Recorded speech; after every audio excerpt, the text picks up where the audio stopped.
అంటే నరుడిగా వచ్చిన వ్యక్తి మాత్రమే 3 మార్గముల యందు ప్రయాణించి ఎటువైపైనా వెళ్ళడానికి అవకాశం ఉంటుంది. పాపపుణ్యములు 2 ఉన్నాయనుకోండి, మళ్ళీ మనుష్య ప్రాణిగా వస్తాడు. శ్రేష్టమైనదేదో దానిని అనుష్ఠిస్తూ ఉండాలి. ఆ శ్రేష్టమైనది అనుష్ఠించాలి అంటే లోకంలో అనుష్ఠించడానికి అత్యంత శ్రేష్టమైనది ఏది? ధర్మము.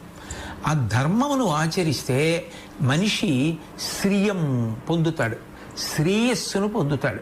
అంటే ఇహలోకమునందు కీర్తి ఉంటుంది, ఇహలోకమునందు సుఖ సంతోషములను అనుభవిస్తాడు. దానితో పాటుగా జీవుడికి పుణ్యాన్ని సముపార్జన చేసుకొని ఉత్తరోత్తర జన్మల యందు ఉన్నతినైనా పొందు.